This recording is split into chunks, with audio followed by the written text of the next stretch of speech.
Assalamualaikum warahmatullahi wabarakatuh. Selamat malam untuk kita semuanya.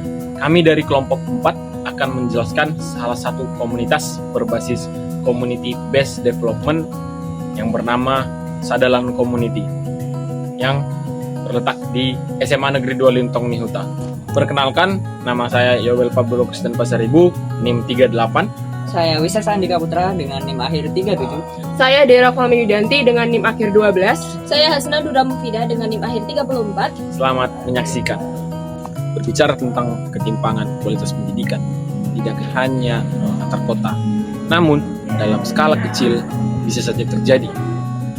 Ada sekolah yang berlabel unggul, memiliki kualitas yang memadai, fasilitas dan sarana prasarana yang lengkap, guru yang kompeten, namun di dalam wilayah yang sama ada sekolah yang justru menghadapi kebalikannya. Ada sekolah yang menghadapi fasilitas dan prasarana yang tidak lengkap, guru-guru yang kurang kompeten, dan juga sistem pembelajaran yang kurang terpadu. Inilah yang dihadapi SMA Negeri 2 Lintong Nihuta, sekolah unggul yang terletak di pinggir Sumatera Utara. Mereka berlabel unggul, namun wilayah-wilayah sekolah sekitarnya masih kurang memadai dan masih kurang akan kualitas. Kita tahu bahwa program Indonesia Emas 2045 ini hal yang paling menguatkan adalah pendidikan. Pendidikan itu mengarah ke kualitas sumber daya alam. Bagaimana program ini akan terjadi apabila sumber daya manusianya masih kurang? Di tengah keadaan ini muncul sebuah kepedulian, dan kepedulian itu berasal dari komunitas Sadalan Community. Komunitas Sadalan lahir dari sebuah pengamatan secara langsung terhadap kesenjangan pendidikan di lingkungan sekitar sebuah sekolah unggulan. Para siswa yang tergabung dalam komunitas tersebut menyadari bahwa privilege pendidikan yang mereka terima belum tentu diterima oleh anak-anak sekolah lain, terutama anak-anak sekolah dasar. Dari kegelisahan tersebut, mereka sepakat untuk tidak mengamati tetapi berkontribusi secara langsung. Mereka memulai dengan sangat sederhana, dengan cara membentuk kelompok belajar bagi anak-anak SD tanpa konsep dasar, tanpa pendanaan yang besar, hanya memulai dan waktu luang untuk yang mau berbagi. Oke, untuk selanjutnya, kegiatan utama Sandalan adalah pendampingan belajar. Mereka mengajarkan pembelajaran dasar seperti matematika, IPA, dan bahasa Inggris. Kenapa pelajaran-pelajaran ini dipilih? Karena pelajaran-pelajaran tersebut tuh menjadi dasar untuk kemampuan akademik yang berkelanjutan, seperti nanti akan di SMP dan di SMA. Proses pembelajarannya sendiri tidak menggunakan metode yang kaku atau yang formal. Jadi mereka tuh lebih ke suasana yang santai, yang hangat, supaya dari anak-anak tersendiri itu tidak takut untuk bertanya, tidak takut untuk salah. Hal ini penting karena banyak anak-anak yang tidak memiliki kesempatan karena mereka masih merasa takut untuk bertanya dan untuk takut salah. Di tahun pertama Sadalan Community menjalankan proyek ini, langsung terlihat hasilnya. Ada sekitar 15 anak yang berhasil memenangkan lomba-lomba. Ada yang berhasil menjuarai FLS 2N, ada yang berhasil menjuarai olimpiade tingkat provinsi, bahkan juga ada yang melanjut ke tingkat nasional.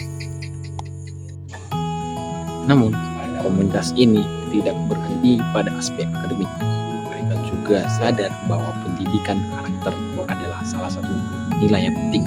Oleh karena itu, komunitas ini mengajarkan nilai-nilai moral sederhana seperti sapa menyapa, menghargai sesama, dan juga sopan santun. Salah satu yang menjadi ciri khas dari komunitas ini adalah edukasi lingkungan. Anak-anak diajarkan pentingnya menjaga lingkungan. Anak-anak diajarkan membuang sampah pada tempatnya, memilah sampah, dan juga mengajak anak-anak melakukan bersih-bersih di sekitar sekolah mereka. Ini bukan sekedar menjaga lingkungan fisik, tetapi mempersiapkan anak-anak di masa depan bahwa menjaga lingkungan itu sangat penting untuk keberlanjutan hidup manusia. Pada tahun kedua, Sadalan memperluas jangkauannya dengan mengajar di sekolah luar biasa atau SLB. Keputusan ini mereka buat bukan tanpa pertimbangan. Mereka melihat bahwa akses pendidikan bagi anak-anak berkebutuhan khusus masih sangat terbatas. Jadi, mereka ingin memastikan bahwa pendidikan atau kesempatan belajar dapat dirasakan bagi semua anak. Nah, mengajar di SLB sendiri memiliki tantangan, mulai dari penyesuaian metode, ritme belajar, hingga pendekatan komunikasi. Namun, inilah bentuk konkret bahwa komunitas ini percaya bahwa pendidikan yang inklusif dan juga humanis. Oke, selanjutnya akan membahas tentang potensi dari komunitasnya sendiri. Nah, yang pertama ada motivasi tinggi anggotanya. Komunitas ini lahir dari keresahan nyata hingga semangat anggotanya yang relatif tinggi, yang stabil dan berbasis pada nilai-nilai kepedulian. Terus yang kedua, sumber daya manusia dari kalangan pelajar yang berpendidikan baik. Anggotanya itu berasal dari sekolah yang unggulan. Oke, untuk selanjutnya ada beberapa masalah, yaitu yang pertama, keterbatasan sumber daya dan pendanaan kegiatan masih mengandalkan alat tulis sederhana dan dana pribadi anggota. Terus yang kedua, masih belum ada struktur organisasi yang termanajemen. Nah, kegiatan yang lebih matang itu harus dikonsepkan ulang. Mungkin rekomendasi dari kami, yaitu yang pertama, membentuk struktur organisasinya yang lebih matang, tetapi yang sederhana saja. Terus yang kedua, yaitu menyusun kurikulum pendampingan pembelajaran dasar untuk pembelajaran kedepannya nanti. Terus selanjutnya ada di metode pembelajarannya. Mungkin bisa mengundang beberapa orang yang bisa memberikan pembelajaran yang lebih lanjut. Bentuk komunitas ini awalnya dibentuk pada tahun lalu oleh kakak alumni kami, di mana kami sebagai adik-adik dari alumni kami telah membentuk organisasi ini, melanjutkan organisasi ini agar terus ada dan eksis oleh situasi Semenanjung Lintong itu.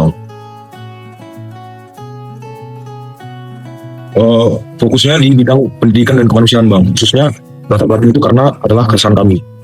Sebagaimana yang kita tahu, Bang, kalau misalnya Semenanjung Lintong itu, Bang, salah satu sekolah unggul di Sumatera Utara, di mana di Pengka. Di situ sekolahnya dari provinsi nomor 2 di Sumatera Utara dan sekolah SMA 8 di Sumatera Utara. Terasa, semisal kami merupakan sekolah unggul di lingkungan kami harus bisa memberikan dampak positif di sekeliling kami. Yang pertama itu berbakti pada manusia sama manusia, terutama dalam bidang pendidikan dan juga bidang kemanusiaan. Nah, untuk sekarang kami sudah ada 2 kegiatan yang kami lakukan. Yang pertama itu kami mengajar di SD Silaban, sekolah Cimagan Lintong, dan yang kedua kami mengajar di sekolah orang berkebutuhan khusus, yaitu orang-orang yang cacat seperti tunanetra dan lain-lain. Nah, untuk sesi pertama sendiri kami melakukan perencanaan akan apa yang kami bawakan ke sana dan apa yang kami ajarkan ke sana, serta nilai apa yang akan kami tanam dalam mereka. Untuk waktu sendiri, kalau pengalaman Bang di SD Silaban kemarin, kami situ mengajar untuk juga ada kami disitu yang SD Silaban mau mengikuti Olimpiade Emosi di Toba, dan ada yang mau ikut MTK di situ. Jadi kami mengajarkan matematika dasar mereka, dan senang sih, dan dari mereka juga sangat positif saat kami mengajarkan matematika dasar SD mereka. Untuk tantangan sendiri sebenarnya beragam, karena di asrama kami memiliki akses yang terbatas untuk dunia luar, baik itu dalam kegiatan maupun akses informasi, sehingga kami membutuhkan usaha yang ekstra, serta juga izin itu pelaksanaan kegiatan yang harus dikomunikasikan baik di pihak asrama, dari pihak guru, dan yang kami kunjungi gimana dan percakapan. Potensi komunitas itu kami ingin mencapai tujuan kami yang positif, Pak. Dan kami kami memiliki kita harus bisa kami positif. Mana seperti yang saya bilang tadi, misalnya kami yang di asrama ini dan merupakan sekolah unggul tidak bisa menjadi manfaat sekitar kami, maka kami rasa bahwa tidak ada gunanya kami sekolah unggul. Kami perlu membagikan apa yang kami miliki di sini kepada adik kami di sekitar, adik kecil, karena mereka akan menjadi seperti kami yang sekolah yang sudah SMA. Jadi kami harus menanamkan mereka yang baik-baik seperti itu. Izin Kak, untuk cara penyelesaian sendiri kami lakukan komunikasi yang intens dan mendalam kepada pembina asrama kami dan juga kepada kepala sekolah kami selaku mengambil keputusan, mana kami mengkomunikasikan tujuan dari komunitas kami dan juga hal kegiatan kami, di mana perbincangan, komunikasi dan pertimbangan, akhirnya izin ini luas dari teman-teman kami dalam menggunakan HP dan laptop untuk mencari informasi, dan juga izin keluar untuk membeli bahan-bahan atau membeli barang-barang, atau izin mengalokasi uang untuk melatih diri kami agar bisa menyampaikan materi dengan baik pada adik nanti, di mana kami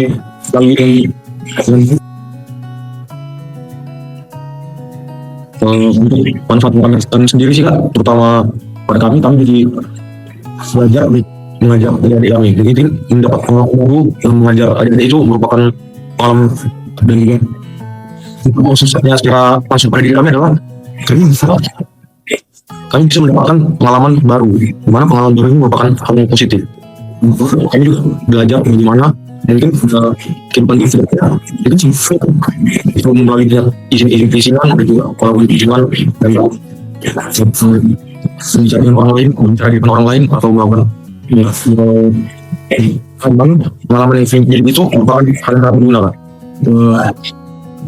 Tanpa saya masyarakat dari gimana kami bisa menjadi manfaat, atau adik kami yang mengajar itu bisa mendapatkan ilmu atau mendapatkan sesuatu yang baru dari kami rasa kami juga menjadi manfaat di situ. Kegiatan-kegiatan yang dilakukan Sandalan ini juga mendukung Sustainable Development Goals. Yang paling jelas adalah SDGs 4 dan SDGs 10, Quality Education dan Reduce Inequalities. Sandalan menyediakan pendidikan tambahan dan juga Sandalan mengurangi kesenjangan antar sekolah unggul dengan sekolah-sekolah yang memiliki keterbatasan di sekitarnya. Pembangunan kota yang berkelanjutan selalu berangkat dari kualitas sumber daya manusia. Tanpa sumber daya manusia yang terdidik, sadar lingkungan, dan memiliki nilai sosial yang baik, pembangunan kota tidak akan berjalan dengan efektif. Beri aku 10 pemuda, niscaya akan kugoncang dunia. Pendidikan adalah senjata paling ampuh untuk mengubah dunia. Semoga video ini dapat membuka wawasan baru bagi kita. Bagikan dan teruskan video ini. Sekian dan terima kasih.